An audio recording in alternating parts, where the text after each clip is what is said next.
ಇವತ್ತು ಹಿದ್ಕಿದ ಅವರೆಕಾಳು ಹಾಕಿ ಚಿಕನ್ ಸಾಂಬಾರು ಮಾಡೋದು ಹೇಗೆ ಅಂತ ನೋಡೋಣ ಬನ್ನಿ. ಇದು ಮಾಡ್ಕೊಳ್ಳೋದಕ್ಕೂ ಸುಲಭ, ತುಂಬ ಟೇಸ್ಟಿಯಾಗಿ ಆಗುತ್ತೆ. ಈಗಂತೂ ಅವರೆಕಾಯಿ ಸೀಸನ್ ಇರೋದ್ರಿಂದ ಅವರೆಕಾಯಿ ಸುಲಭವಾಗಿ ಸಿಗುತ್ತೆ. ಈ ಥರ ಮಾಡ್ಕೊಂಡು ನೋಡಿ ಎಷ್ಟು ಚೆನ್ನಾಗಿ ಬಂದಿದೆ ಸಾಂಬಾರು. ಟ್ರೈ ಮಾಡಿ. ಬಾಣಲಿನ ಕಾಯಕ್ಕೆ ಇಟ್ಕೊಂಡಿದ್ದೆ, ಅದಕ್ಕೇ 2 ಸ್ಪೂನು ಎಣ್ಣೆನ ಸೇರಿಸ್ಕೊತಾ ಇದ್ದೀನಿ. ನೋಡಿ ಎಣ್ಣೆ ಕಾಯಕ್ಕೆ ಬಿಡೋಣ. ಎಣ್ಣೆ ಕಾಯ್ತಾ ಇದ್ದಂಗೆ 1 ಈರುಳ್ಳಿನ ಕಟ್ ಮಾಡಿ ಇಟ್ಕೊಂಡಿದ್ದೆ, ಅದನ್ನು ಸೇರಿಸ್ಕೊತಾ ಇದ್ದೀನಿ. ಹಾಗೆ ಇದಕ್ಕೆ ಬೆಳ್ಳುಳ್ಳಿನ ಸೇರಿಸ್ಕೊತಾ ಇದ್ದೀನಿ.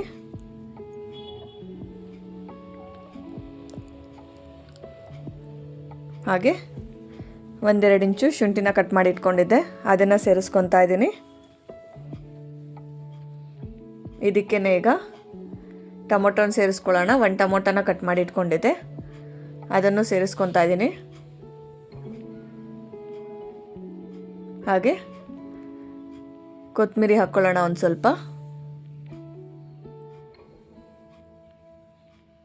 1-2 ಕಡ್ಡಿ ಪುದೀನನೂ ಸೇರಿಸ್ಕೊತಾ ಇದ್ದೀನಿ. ಈಗ ಚಕ್ಕೆನ ಹಾಕ್ಕೊಳ್ಳೋಣ. ನೋಡಿ 1-2 ಇಂಚು ಚಕ್ಕೆನ ಸೇರಿಸ್ಕೊತಾ ಇದ್ದೀನಿ. ಹಾಗೆ 5 ಲವಂಗನ ಸೇರಿಸ್ಕೊತಾ ಇದ್ದೀನಿ.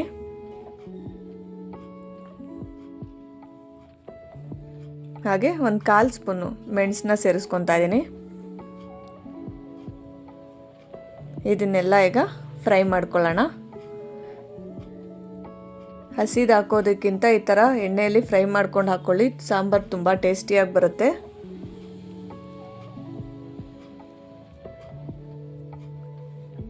ಹಾಗೆ ಒಣಮೆಣ್ಸಿನ್ಕಾಯಿನ ಸೇರಿಸ್ಕೊಳ್ಳೋಣ. ಇಲ್ಲೊಂದು 6 ಒಣಮೆಣ್ಸಿನ್ಕಾಯಿನ ಸೇರಿಸ್ಕೊತಾ ಇದ್ದೀನಿ.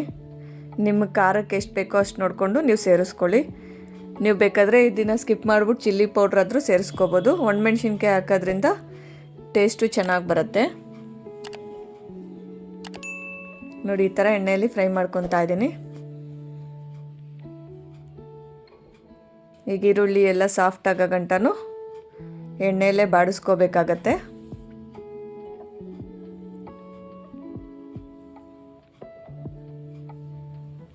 ಒಂದೆರಡು ನಿಮಿಷಗಳ ಕಾಲ ಫ್ರೈ ಮಾಡಿಕೊಂಡ್ರೆ ಸಾಕಾಗತ್ತೆ. ನೋಡಿ ಈ ಥರ ಎಲ್ಲ ಚೆನ್ನಾಗಿ ಫ್ರೈ ಆಗ್ತಾ ಬರ್ತಾ ಇದೆ ಟೊಮೊಟೊ ಈರುಳ್ಳಿ ಎಲ್ಲ. ಈ ಟೈಮಲ್ಲಿ ನಾನು ತೆಂಗಿನಕಾಯಿನ ಸೇರಿಸ್ಕೊತಾ ಇದ್ದೀನಿ. ಈಗೆಲ್ಲ ಒಂದ್ಸತಿ ಮಿಕ್ಸ್ ಮಾಡ್ಕೊಳ್ಳೋಣ.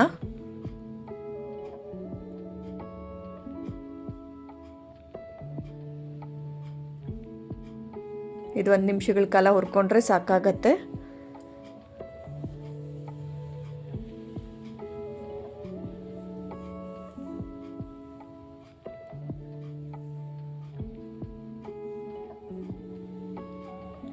ಈಗ ಅದಕ್ಕೇ ಧನಿಯಾ ಪುಡಿನ ಸೇರಿಸ್ಕೊಳ್ಳೋಣ.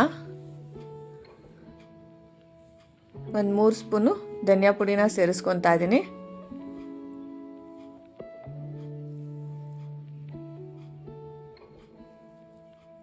ಹಾಗೆ 1 ಸ್ಪೂನು ಚಿಕನ್ ಮಸಾಲಾನ ಸೇರಿಸ್ಕೊತಾ ಇದ್ದೀನಿ.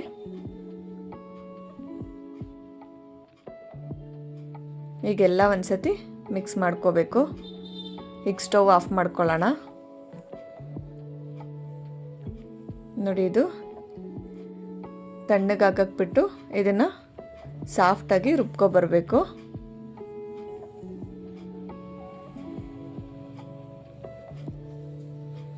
ಈಗ ಇದನ್ನು ತಣ್ಣಗಾಗಕ್ಕೆ ಬಿಟ್ಟು ಸಾಫ್ಟಾಗಿ ನಾನು ರುಬ್ಕೊಬರ್ತೀನಿ. ಅಷ್ಟೊತ್ತಿಗೆ ಪಾತ್ರೆ ಕಾಯಕ್ಕೆ ಇಟ್ಕೊಂಡಿದ್ದೆ, ಅದಕ್ಕೇ ಈಗ 2 ಸ್ಪೂನು ಎಣ್ಣೆನ ಸೇರಿಸ್ಕೊತಾ ಇದ್ದೀನಿ.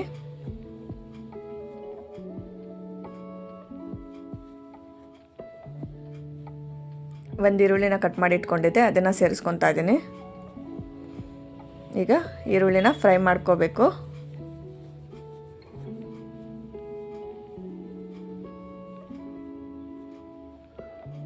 ನೋಡಿ ಈರುಳ್ಳಿ ಎಲ್ಲ ಚೆನ್ನಾಗಿ ಫ್ರೈ ಮಾಡ್ಕೊತಾ ಇದ್ದೀನಿ.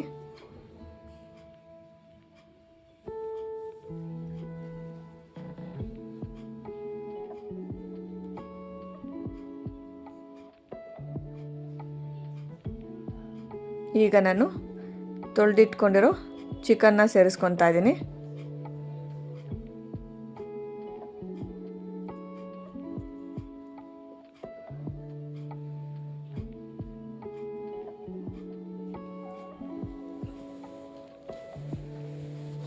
ಇದಕ್ಕೇ ಈಗ ಹಿದ್ಕಿದ ಅವರೆಕಾಳನ್ನ ಸೇರಿಸ್ಕೊತಾ ಇದ್ದೀನಿ.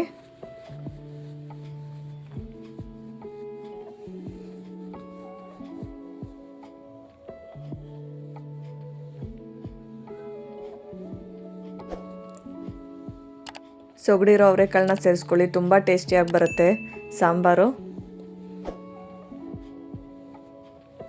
ನೋಡಿ, ಇದಕ್ಕೇನೆ ರುಚಿಗೆ ತಕ್ಕಷ್ಟು ಉಪ್ಪನ್ನ ಸೇರಿಸ್ಕೊತಾ ಇದ್ದೀನಿ.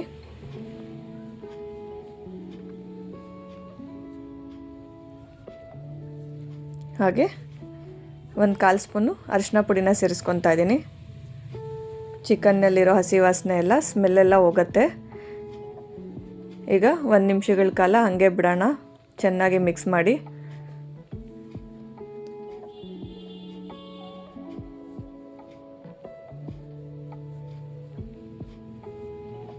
ನೋಡಿ, ನಾನು 1 ನಿಮಿಷಗಳ ಕಾಲ ಬಿಟ್ಟಿದ್ದೆ. ಈಗ ಮಿಕ್ಸ್ ಮಾಡ್ಕೊತಾ ಇದ್ದೀನಿ ಇನ್ನೂ ಒಂದು ಸತಿ. ನೋಡಿ, ಅದರಲ್ಲಿರೋ ನೀರಿನ ಅಂಶ ಎಲ್ಲ ಬಿಟ್ಕೊತಾ ಬರ್ತಾ ಇದೆ. ಇದಕ್ಕೇನೆ ಈಗ ರುಬ್ಬಿಟ್ಕೊಂಡಿರೋ ಮಸಾಲೆನ ಸೇರಿಸ್ಕೊತಾ ಇದ್ದೀನಿ.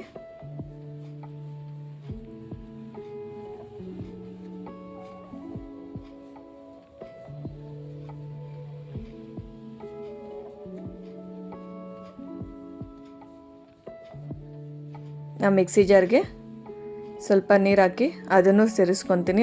ಅದರಲ್ಲಿರೋ ಉಳಿದಿರೋ ಮಸಾಲೆಗೆ ನೀರು ಹಾಕಿ ಸೇರಿಸ್ಕೊತಾ ಇದ್ದೀನಿ.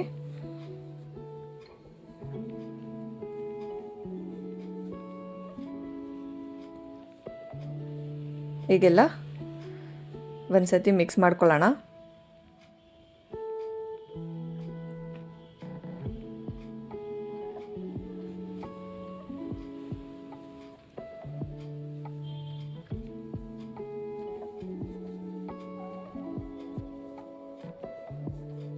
ನಿಮ್ಗೆ ಎಷ್ಟು ನೀರು ಬೇಕೋ ಅಷ್ಟು ನೀರು ನೋಡ್ಕೊಂಡು ಸೇರಿಸ್ಕೊಳ್ಳಿ.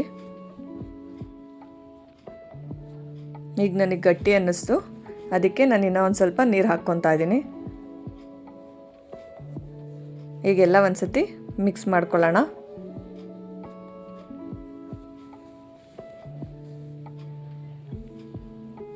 ನೀವು ಉಪ್ಪು ನೋಡಿಕೊಂಡು ಬೇಕಾದರೆ ಈ ಟೈಮಲ್ಲಿ ಸೇರಿಸ್ಕೋಬೋದು. ನೋಡಿ, ಇಷ್ಟು ಮೀಡಿಯಮ್ ಆಗಿದ್ದರೆ ಸಾಕಾಗತ್ತೆ. ತುಂಬ ತೆಳ್ಳಗೂ ಮಾಡ್ಕೊಳ್ಳೋಕೆ ಹೋಗ್ಬೇಡಿ, ಅದು ಬೇಯ್ತಾ ಬೇಯ್ತಾ ಸ್ವಲ್ಪ ಗಟ್ಟಿ ಬರುತ್ತೆ ಸಾಂಬಾರು. ಈಗ ಮುಚ್ಚಳ ಮುಚ್ಚಿ ಒಂದು 15 ನಿಮಿಷಗಳ ಕಾಲ ಬೇಯಕ್ಕೆ ಬಿಡೋಣ.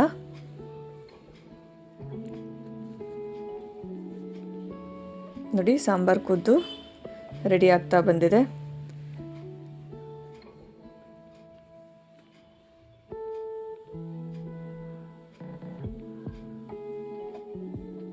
ನೋಡಿ, ಈಗ ಮಿಕ್ಸ್ ಮಾಡ್ಕೊಳ್ಳೋಣ.